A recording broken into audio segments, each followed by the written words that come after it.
Ayan mga Inday, 10:30 na, nakakaloka. Paalis na ako ng Vietnam at papunta na ng Kuala Lumpur.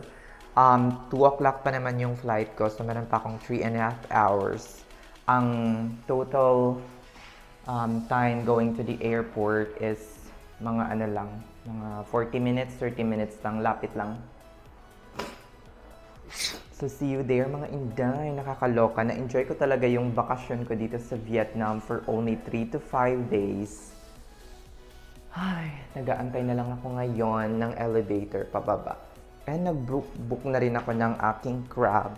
Mag-grab na lang ako kasi meron akong nakitang Grab na economy. Only for... Wait lang, itap natin. Only for 67,000 Vietnamese dong. Ang katumbas nun is nasa mga $2.5 lang ata. Ayan.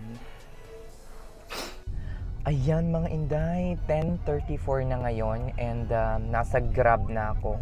Sana naman hindi ito lumampas ng ano dahil. Kasi hindi na nalagpas ng ano,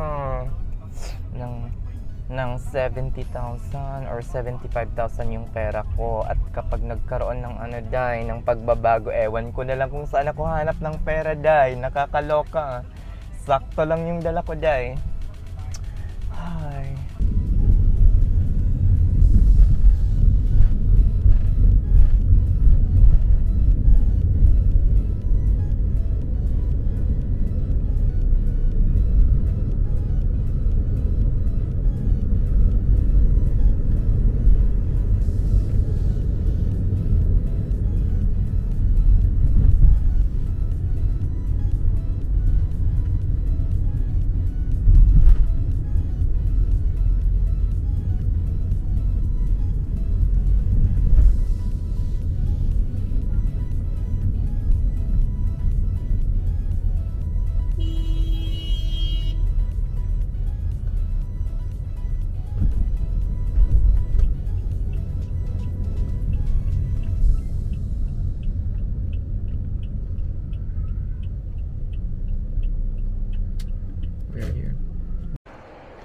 Ayan mga Inday, 11 o'clock na at nandito na tayo sa airport ngayon ng Tan Son International Airport at hahanapin ko na lang yung check-in counter kung saan ako mag-check-in, of course. Let's go! Saan kaya yung ano, Vietnam Airlines?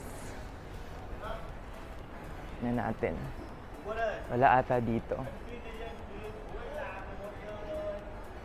Vietnam Airlines. Tingnan natin guys. Medyo malinis at malaki din yung ano, airport nila guys. Yung international departure area. Oh my God, meron pang mga ano. Mamimiss ko talagang Vietnam day. Ang dami rin mga gwapo day. Ayan, dito ata yung ano, Vietnam International. Saan kaya yung ano?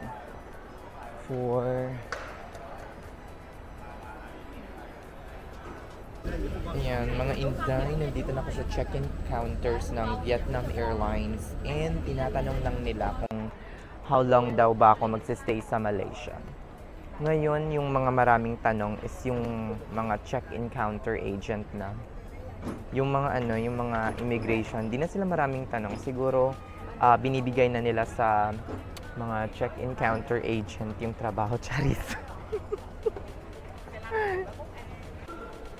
Ayan mga Inday, kakatapos ko lang sa ano, check-in counter. Ang dami niyang tanong guys, nakakaloka. Ang dami niyang tanong, how long you will stay in Kuala Lumpur, how long, nakakaloka. Kung meron ba daw. Ayan mga Inday, kakatapos ko lang ng immigration day. Hanapin ko muna kung asaan yung lounge na yung Jasmine. Ayan guys, finally nahanap ko na yung lounge. Nakakaloka. Let's see kung ano meron dito. Ay naku mga Inday, hindi pala yun yung ano, yung lounge. Nakakaloka. Iba pala yun. Ibang lounge pala yun day. Baka pang social yun, charis. Nakakaloka. Sabi ano daw, near Gate 17. Malapit lang daw sa Gate 17 yung ating lounge na meron tayong access. Yun daw para lang sa mga Qatar Airways ANA business class passenger. Ayan, nakikita ko na daw yung sign ng Halal Lounge. Let's see. Malapit daw sa Gate 17 eh.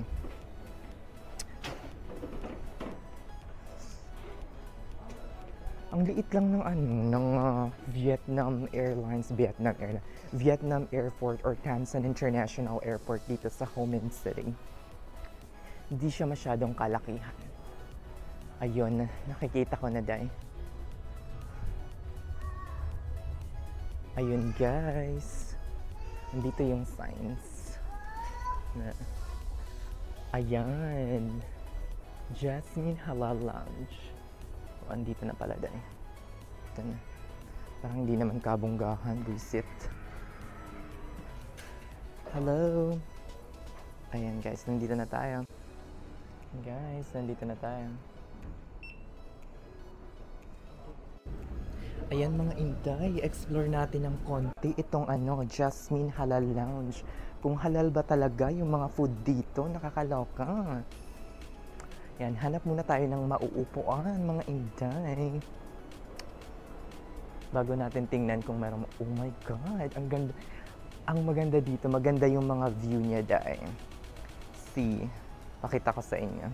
Lagay ko muna yung mga gamit ko, mga inday. Yan yung ang ganda ng view dito dahil. See. Ayan mga inday, nandito na tayo sa loob ng Jasmine Lounge. Pakita ko sa inyo dahil. Ayan. Ayan. Explore natin mamaya kung anong meron dito sa Jasmine Lounge na to. Nakakaloka. At puro mga daw, puro mga halal food ang mga nandito ngayon. So, bongga, pwede kong kainin. Kasi alam nyo namang halal lang yung kinakain ko. Charis! Sige guys. Mga inday, 12:07 na day. Tinikman ko lahat ng mga drinks dito dahil syempre sulitin natin. Sulitin natin yung binayad natin dahil tingnan nyo, pinagtitikman ko lahat dahil tubig, lahat. Ayan. Diba? Tikim lang.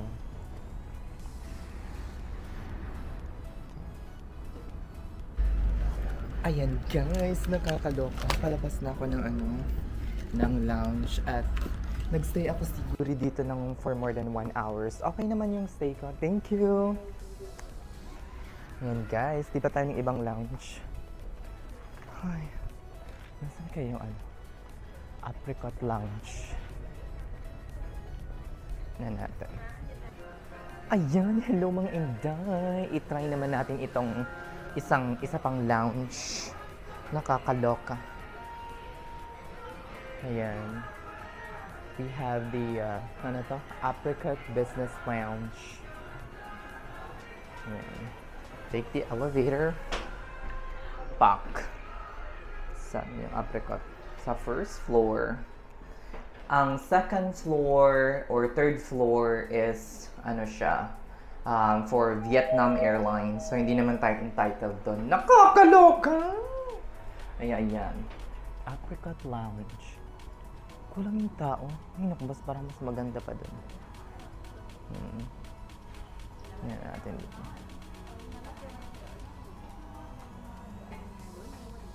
Ayan mga inday, pakita ko muna sa kanila yung aking access pass. Wait lang. Ayan. Mas maraming option dito guys kesa sa yung sa Jasmine Halal Lounge. Medyo konti lang yung option ng mga food. Pero tingnan natin guys kung ano yung mga meron dito. Tingnan natin kung ano yung mga food na meron dito. Okay, let's see. Daanan muna natin one last time yung kanilang mga pagkain.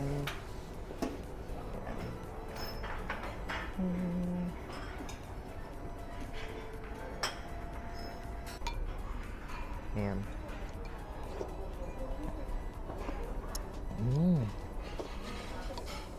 Sarap. Nasaan yung chicken? Kung chicken to, oh, meron naman palang chicken. Konti lang.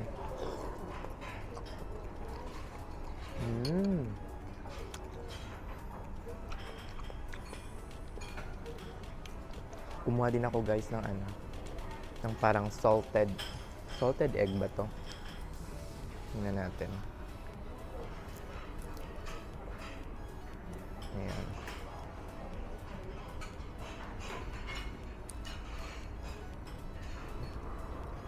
Lagay natin sa pho. Nilalagay kaya to sa pho? Let's see. Ang sarap ng pho.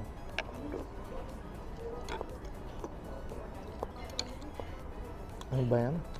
Ang salted egg nga, day.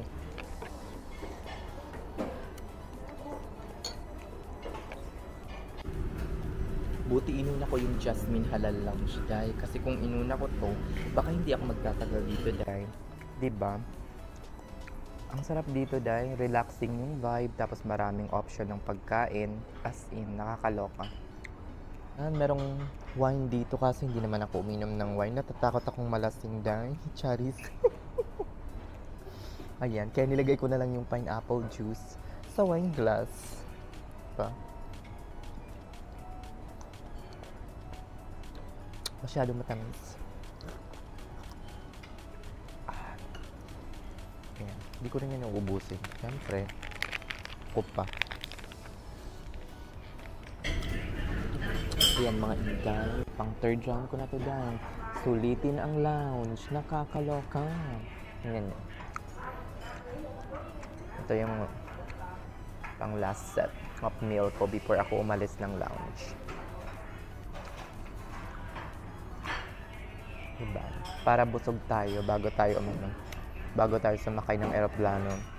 Lalo na kung budget airline yung sasakyan natin. Diba? Walang pagkain. So, pwede rin kayong magdala or magpuslit ng mga pagkain dito papuntang eroplano, no? Kung budget airline yung sasakyan niyo. Kasi, yan, napakalinis naman guys ng kanilang banyo. Sobrang linis. As in. Ayan guys, meron din sila ditong shower area, but you have to pre-book this, I think, at the registration area. So, sobrang linis, as in, nakakaloka, in fairness. Very clean and neat ang kanilang lounge. Ayan. Kung mas ano dito, mas parang nakasegregate siya. Much better. Mas quiet. Pero syempre, pag dinagsa ito ng tao dito, hindi na siya relax zone. Charis. Ayan. Antay-antay lang ako ng aking time for boarding. 1:55 pa. Yung boarding. 1:50 pa lang ngayon. For sure, magko-commence yung boarding ng mga 2:10 or 2:15. Ayan guys, palabas na tayo ng Apricot Business Lounge. And how many hours we are allowed to stay here for next 3 hours for Priority Pass membership? Oh, I see. So we're allowed here to stay up to 3 hours. Yeah, let's go na guys. Where is, I think, second floor. Hello! Ayan, kakalabas ko lang ng lounge and then diretso na ako papuntang gate. Charis. Ang sarap talaga, no? Kapag naka-lounge ka, charis. Kesa naman mag-antay ka sa labas dahil. Diba? Hanapin na natin yung ating gate. Ang gate ko ay gate... I think gate ano ako? Gate 9 or 12.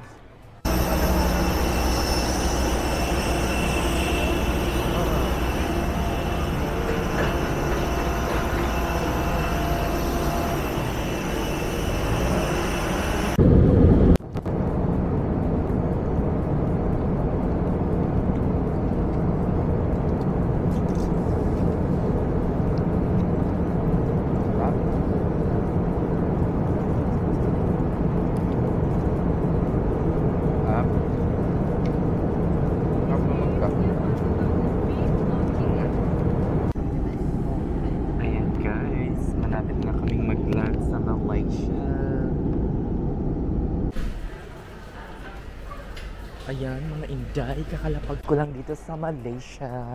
At papunta ako ngayon sa aking baggage claim, sa aming baggage claim area. Kung saan ko i-claim yung mga yung baggage ko siya.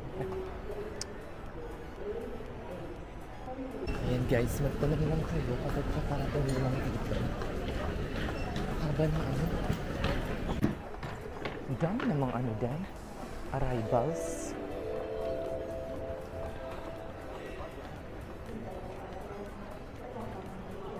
VTB3. Kala ko diretso na kami sa immigration dahil bumaba na naman dahil at kababa, dumiretso dito sa bus papunta sa immigration. Ang ingay ng mga babaita. Ayan mga Inday, nakalagpas na ako ng immigration. Nakakaloka. At may isang tanong wala dahil nakakaloka talaga dahil. Ayun ni siguro kong tanong yun. Charis. As in, bongga talaga dito dahil. Walang tanong-tanong dahil. Nakakaloka. Sa check-in counter nga lang nung nasa Vietnam ako, tinanong ako. Pero sa mga immigration, wala nang tanong-tanong. Feeling ko meron silang mga access kung saan yung kung saan ka na nagta-travel or kung yung travel history. Meron siguro silang parang database. Hanapin ko muna dahil kung asan yung baggage claim or carousel for flights from Vietnam. Okay. VN. Ito siguro kasi VN to eh. From Ho Chi Minh City. Tingnan natin kung nandito na yung ating bagahe. Ayan mga Inday, nakakaloka. Nakabili na ako ng SIM card. 25 ringgit lang siya. Yun na yung pinakamura for 7 days. 15 gig. I think pwede na yun. Hindi naman ako mag-stream ng mga video during my travel, diba? During galaan. Sa naman siguro ako. Pag nasa hotel lang, di ba? Okay, so 15 gig for 5 days or 7 days is enough, I think. Sige guys, hahanapin ko muna yung train or Clia Express kasi ayoko mag-bus, ayoko rin mag-taxi, baka mahal kasi malayo ito sa airport, kaya mag-aano na lang ako dahil mag-train na lang ako.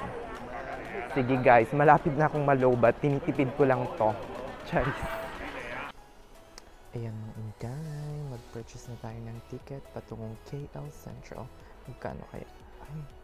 Sana umubra yung aking credit card kasi wala akong pera. This is Clia Express. Nasipas na ako guys ng train papuntang KL Central. Medyo pagod. Nakaloko.